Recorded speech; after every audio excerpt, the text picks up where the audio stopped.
Алтайдың ақындары ақын емес екесіңдер. Ақындықтарыңды былай қойғанда адам емес екесіңдер. Біз қара жерге картоп көміп отырғанымыз жоқ. Миллиардтар елінің азаматы, егей ері, топ бастаған көсемі, сөз бастаған шешені, миллиардтар елінің мақтаншы, халықтың қара нары Жәнәбіл Ақсақалды қара жер қойнына тапсырып отырмыз. Ол кісі 22-сі күні қайтыс болды, 23-ші күні қара жер қойнына тапсырылды. Ал сіздер 24-ті күні ЖБО-да әндеріңізді әндеп, киім-тебендеріңізді таба бастадыңыздар. Қойдан қозы туады, шөп жейтұғын, иттен күшік туады, боп жейтұғын. Осындай бейсауат сөз айтылғанда, бір адам шықпады ма, қой дейтұғын дегендей. Бүкіл Алтайдың еліне не болған? Ұлы тұлғамызды аяқасты етіп, ән мен жырдың жын ойнағы қылып, дойын әлемінде дүрілдеп жүрген кезде, сіздерге бір адам қой демеді ма? Ақсақалды сартісті Шәкен ақын саған не жоқ? Екі елдің мықты ерке ақыны Ержанат Байқабайұлы саған не жоқ?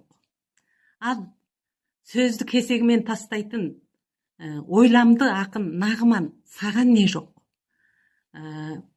Халықтың атын мініп, атын былай қойғанда мәшінесін былай мініп, халық жүрегінен орын алған Ұларбек саған не жоқ? Санатбек ақын саған не жоқ? Сол құрды отқа қарап суға сиып қалдыңдар ма?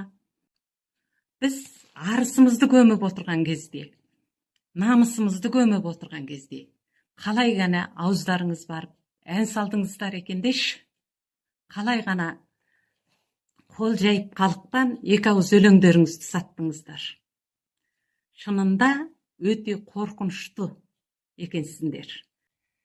Бір ақынның сау болса тілмен жағы, мың адамның айтылат мұңмен зары деп қойып, өтіріктен өтірік, өздеріңнің атақтарыңды таудай қылып, сендердің көмекейлеріңді толтыру бір қиын болды ғой.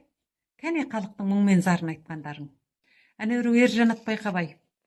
Ержанатта іштәт тұрмақ, іштән да жоқ деп бір жалаңаш жүрмеппедің өз кезінде. Сол кезде үрерге итің сығарға битің жоқ кезде сен осы халық емес пе, саған қолыңа іштәт беріп, сені ақын қылып, 15-20 жасыңда кешіңді өткізіп, сені төбесіне көтерген. Енді бүгін күні керемет болып қапсың ғой. Судан өткенше айналайын, судан өткенше енең дұрайын деп, ақындар беттерің айтайын, осы сендер кімсіңдер, жүнгені азат қылған сендер емессіңдер ғой, айналайындар. Ал енді сол жүнгені азат қылған ұлы тұлғаны жырлай алмадыңдар ғой. Ақша үшін қайда барсаң, ақындардың арпылдап ақша үшін отырғанын көресің. Анеурі Қазақстанның ақындары да енді кеп олар келіскен психолог болып кетіпті. Біз сол ақындардың ақылымен жүруіміз керек екен. Қайда барсаң ақыл сатқан, өлең сатқан, не деген көргенсіздік, не деген бейбастақтық. Ақындар жалғасты, аңқау халықты алдамаңыздар, арбамаңыздар, олардың атын мініп алмаңыздар, олардың мәшінесін мініп алмаңыздар, себебі біреудің жаясын жесең ұшаңды сайла деген.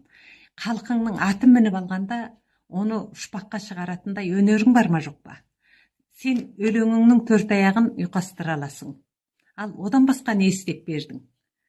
Мысалы, Илон Маск секілді халқыңды айға көшіріп апаратындай сенде технология бар ма жоқ па? Білім бар ма жоқ па?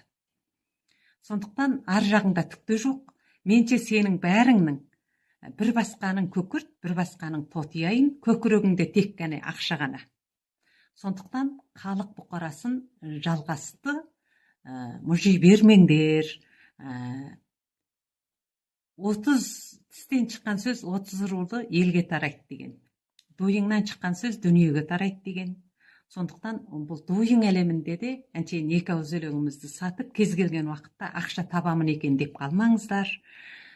Қайран сөзім қор болды-ау тобықтының езіне деп, сендерге қор болған қайран мемлекетіміздің штаты, қызмет орны, сендерге берген қайран атағы, бәрі де қор болып тұр енді. Сондықтан ақын деген аттан садаға кетіңдер. 抖音